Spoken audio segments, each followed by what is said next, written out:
Hello guys, welcome back to my channel. हमने पिछले video में दिल्ली सल्तनत स्टार्ट करा था, जिसकी कि हमने सिर्फ एक डायनेस्टी करी थी, फर्स्ट डायनेस्टी स्लेव डायनेस्टी। तो आज हम स्टार्ट करने वाले हैं पार्ट 2 में इसके आगे इसकी सेकंड डायनेस्टी, जो कि है खिलजी डायनेस्टी। अब बात होती है स्लेव डायनेस्टी में कैमूर, जो कि लास्ट रूलर होते हैं स्लेव डायनेस्टी के। इस बीच क्या होता है, उस टाइम पे मंगोलों का अटैक हो जाता है, तो कैमूर जो था वो भाग खड़ा होता है। इसी बीच कई बार एक होता है जलालुद्दीन फिरोज़ खिलजी, तो वो आके देखता है दिल्ली सल्तनत में, तो दिल्ली सल्तनत में तो कोई किंग ही नहीं होता। तो वो क्या करता है, वो चला जाता है वापस। बट वो कुछ टाइम बाद फिर से आके देखता है, बट फिर भी वहाँ पे तो कोई रूलर ही नहीं होता। अब की बार 1290 में वो क्या करता है, वो दिल्ली सल्तनत में खिलजी डायनेस्टी लेके आता है। 1290 टू 1296। 1296 में जो जलालुद्दीन फिरोज़ खिलजी होता है, उसका एक भतीजा होता है अली गुरशास्प, जिसको कि हम बाद में जाके अलाउद्दीन खिलजी बोलते हैं। उसने उसका कत्ल कर दिया गद्दी पाने के लिए। 1296 में जो अलाउद्दीन खिलजी था, अलाउद्दीन खिलजी को एक क्रूर राजा माना गया है हिस्ट्री में, लेकिन उसने बहुत सारे काम कराए हैं। सबसे पहला कि उसको जाना जाता है अलेक्जेंडर या फिर सिकंदर सेकंड के नाम से। अब उसने बहुत सारी वॉर्स जो हैं लड़ी हैं और जीती भी हैं। उसके कुछ काम हैं कि उसने बिस्वा सिस्टम जो है वो लागू कराया था। बिस्वा सिस्टम का क्या मतलब होता है, यूनिट ऑफ लैंड, मतलब मेज़र कैसे करेंगे ये वाला। एक उसने करा था दाग सिस्टम। दाग सिस्टम में होता था कि अपने हॉर्स पे मार्क लगा देते थे कि ये हॉर्स हमारे हैं। फिर उसने कराया हुलिया। हुलिया का मतलब उसने अपनी आर्मी को यूनिफॉर्म दी। अलाउद्दीन के पास एक सबसे बड़ी आर्मी है। अगर क्वेश्चन आता है कि किसके पास हिस्ट्री में सबसे बड़ी आर्मी थी, तो answer will be Alauddin Khilji. और उसने एक और काम कराया कि आर्मी के साथ यूनिफॉर्म लाई और उन्होंने सैलरी का प्रावधान शुरू कराया। उन्होंने ओपन रिक्रूटमेंट सिस्टम भी लगाया। दिल्ली में ना एक सीरी नामक शहर बनवाया और उसको ही अपनी कैपिटल बना लिया। उनकी बहुत सारी एस्टेब्लिशमेंट्स भी हैं, जैसे कि हौज खास, अलाई मीनार, चोर मीनार, जमैयत खाना, मस्जिद। और उसने क्या करा, 50% टैक्स चालू करा दिया और मार्केट क्लस्टर मैनेजमेंट भी स्टार्ट कराया।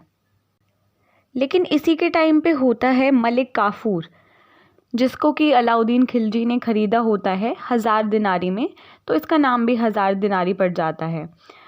इसको एक और निकनेम दिया जाता है अलाउद्दीन खिलजी के द्वारा, जो कि होता है नायाब। इसको भी अब पद्मावत मूवी में बहुत अच्छे से एक्सप्लेन करा है कि इसका क्या रोल था। क्या होता है कि अलाउद्दीन खिलजी डेथ हो जाती है उनकी, तो ये बनता है, मलिक काफूर बनता है 36 दिन का राजा, जो कि 36 दिन का राजा बनने के बाद कोहराम मचा देता है। इन्हीं के टाइम पीरियड पे एक पोइट होते थे अमीर खुसरो, जिनको कि तोताए हिंद के नाम से भी जाना जाता था। इनके बाद क्या होता है, अलाउद्दीन खिलजी के बाद डिक्लाइन आ जाता है खिलजी डायनेस्टी का। बट जो लास्ट रूलर होते हैं वो होते हैं मुबारक शाह खिलजी, जो 1316 टू 20 तक ही रूल करते हैं। उसके बाद एक गाजी मलिक, जो कि कमांडर होते हैं पंजाब में, वो उनको मार देते हैं। और इसी के साथ नई डायनेस्टी की शुरुआत होती है, जो कि होती है Tughlaq dynasty. Tughlaq dynasty start होती है 1320 में, जो कि फाउंडर होते हैं इसमें गयासुद्दीन तुगलक, जिनको हम गाजी मलिक के नाम से भी जानते हैं। इनको टाइटल मिला होता है गाजी का। अब इन्होंने क्या काम कराए हैं, इन्होंने इरिगेशन सिस्टम स्टार्ट कराया और पोस्ट सिस्टम स्टार्ट कराया, नहरों का भी निर्माण कराया।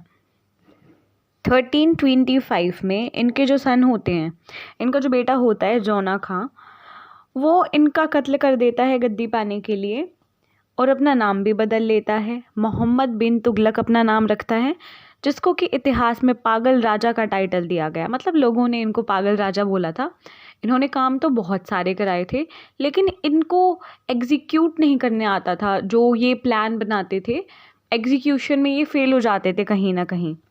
मोहम्मद बिन तुगलक सबसे पहला राजा जिसने कि पेपर करेंसी लॉन्च करी, और इसने सोचा कि अपना एरिया एक्सपेंड करा जाए। तो ये देवगिरी गया, इसने देवगिरी को अपनी कैपिटल बनाई। बट क्या हुआ, इसने कभी ये सोचा ही नहीं कि अच्छे से प्लानिंग एंड प्लॉटिंग करनी पड़ती है। ये बस निकल गया और साथ में अपनी प्रजा को ले गया। तो फिर इसे वापस आना पड़ा, निराशापूर्ण।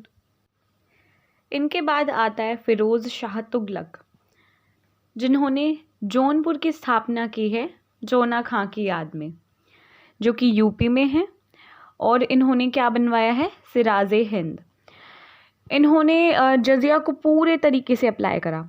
मतलब जजिया जो था, फिरोज़ शाह तुगलक ने लुम्बिनी से अशोक के शिलालेपों को भी भारत लाया था, और कुछ एस्टेब्लिशमेंट्स भी कराई हैं, दीवाने बंदगां और दीवाने इलाज। इसके बाद आता है नसीरुद्दीन महमूद, 1398 में आता है।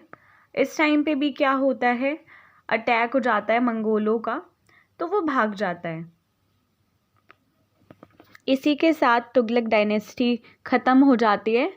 तो अब इसके बाद लास्ट की 2 डायनेस्टी बचती हैं, जो कि हम नेक्स्ट वीडियो में करेंगे। Thanks for watching. If you like the video then do like, share and subscribe.